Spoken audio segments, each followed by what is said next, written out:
Assalomu alaykum aziz o'quvchilar, ustozlar. Bugun sizlar bilan ko'rishib turganimdan juda xursandman.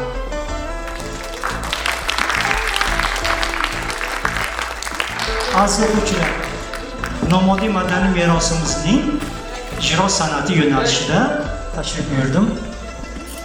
Milliy san'atimizning nechog'li boy madaniyatga egaligi, avloddan avlodga o'tib kelayotgan nomodiy madaniy merosimiz o'zbek bolalar folklor musiqa san'atida bolalar qo'shiqlari, bolalar o'yinlari hamda milliy choralarimiz haqida sizlar bilan birgalikda bilimlarimizni mustahkamlab olamiz.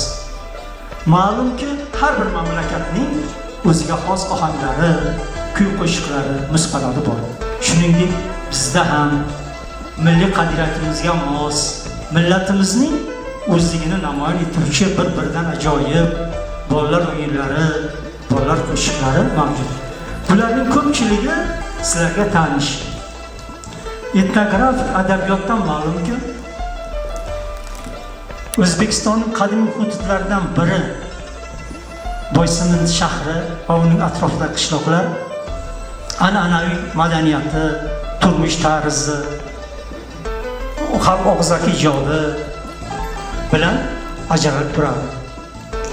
Boysun madaniy muhiti 2001-yilda UNESCO tomonidan nomodiy madaniy merosi durdonasi deb e'tirof etilgan. Og'zaki nomodiy madaniy merosining an'anaviy shakllari. Ikkinchisi ijro san'ati.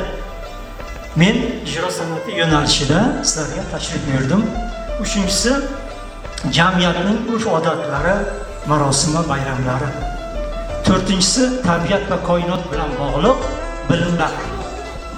Beshinchisi an'anaviy hunarmandchilik bilan bog'liq bilim va ko'nikmalar. Endi ijro yo'nalishida ikki og'iz so'z. Yallalar, laparalar o'zining quvnoqligi bilan, sho'xshanligi bilan, hazil mutoyibaga moyilligi bilan, raqqosbobligi bilan insonlar qalbida qo'noq kayfiyat baxshlaydi.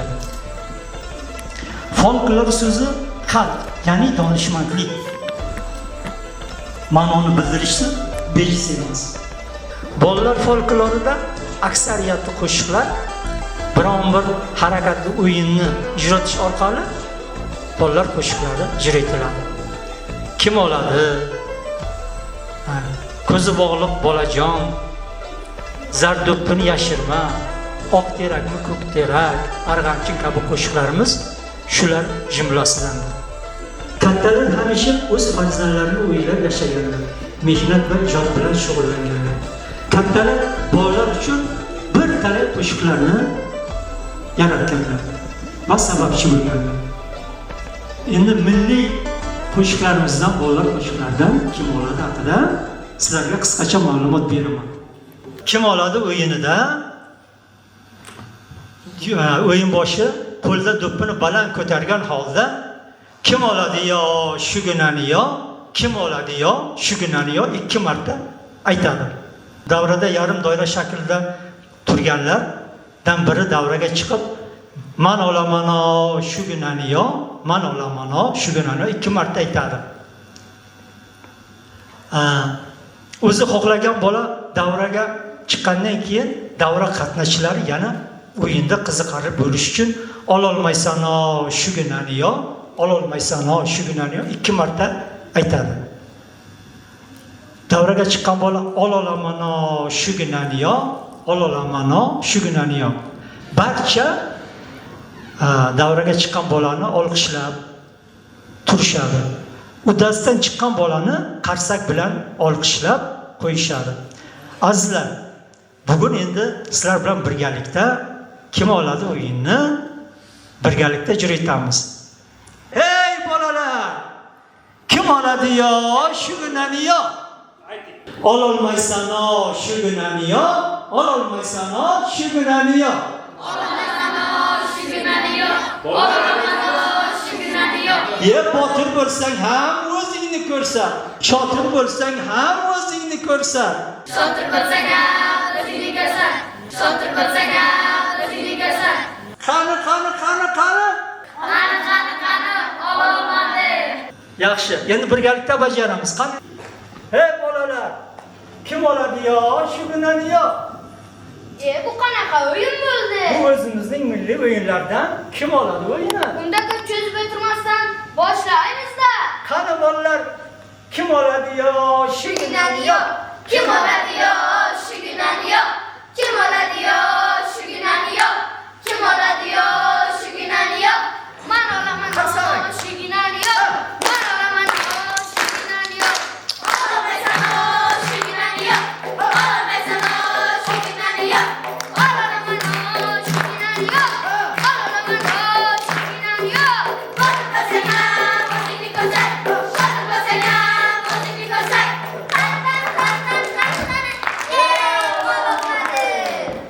Kim oladi yo shu kunani yo? Kim oladi yo shu kunani yo? Kim oladi yo shu kunani yo? Kim oladi yo shu kunani yo? Men olaman shu kunani yo. Men olaman shu kunani yo. Olamaysan shu kunani yo. Olamaysan shu kunani yo. Olaman shu kunani yo. Olaman shu kunani yo. Boshing boshingni ko'rsat. Boshing boshingni ko'rsat. Kim oladi yo shu kunani yo? Kim oladi yo shu kunani yo? Kim oladi yo shu kunani yo? Kim oladi yo shu kunani yo? Men olaman shu kunani yo. Men olaman shu kunani yo. Olamaysan shu kunani yo. Olamaysan shu kunani yo. Olaman shu kunani yo. Olaman shu kunani yo. Shotir bo'lsang ham o'zingni ko'rsat.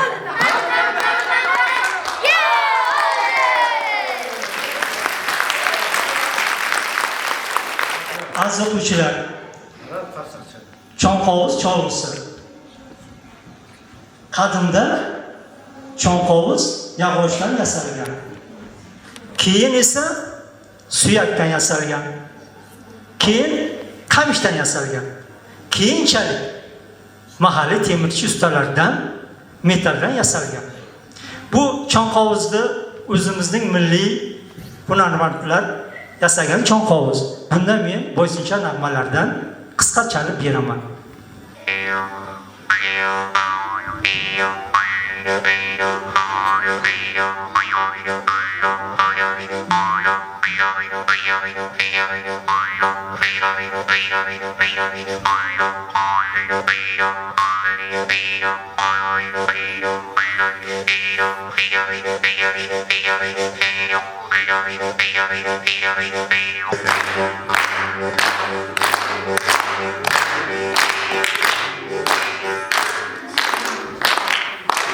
Ushpillar. Bu ushpillakni o'zimizning mahalladan Narzullayev sulolasi tomonidan yasalgan ushpillar. Bunda ham qadimiy navolarda bitta navo chalib beraman.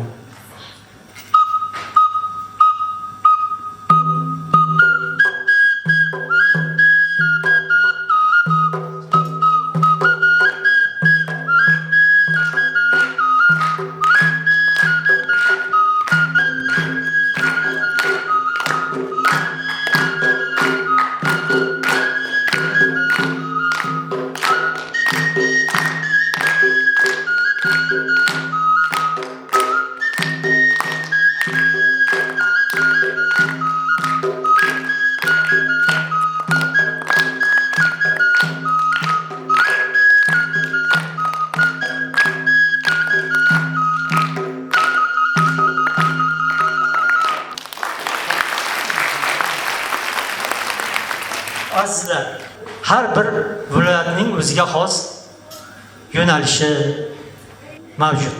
Bizda ham Boysunimizda doira chalish yo'nalishining o'zi alohida talab qiladi. Bitta qo'lda chalinadi usul. Bu mana shu yo'nalishi bilan ajralib turadi. Shundan qisqacha sizlarga chalib beraman.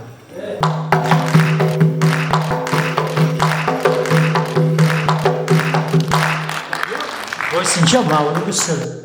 Endi buni shakllari, yana bezaklari bor.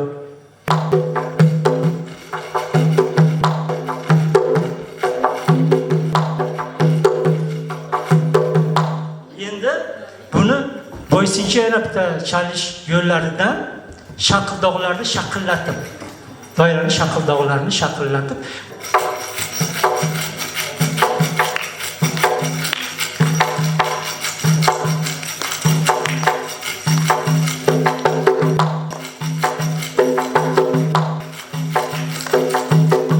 yana bitta raqs pop usullaridan bittasi.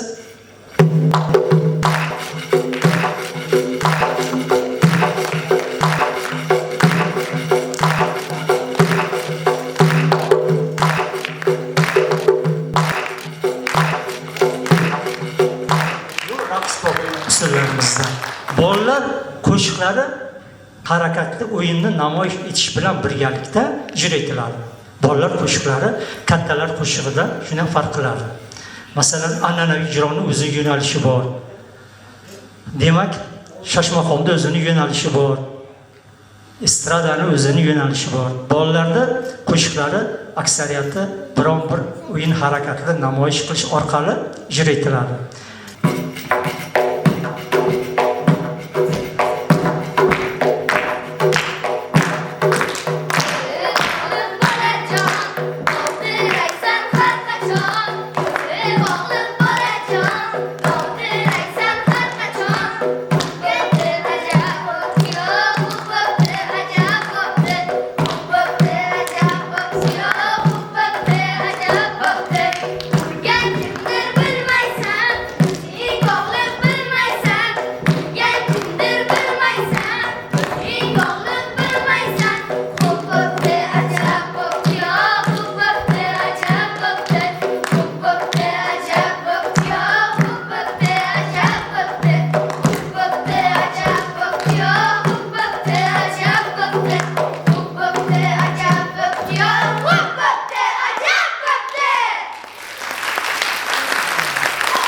Hurmatli ustozlar, o'quvchilar, mana bugun ustozimiz Abdunab aka Qodirovning mahorat darslarini ajoyib bir qilib tomosha qildik. Abdunab akamizga katta rahmat.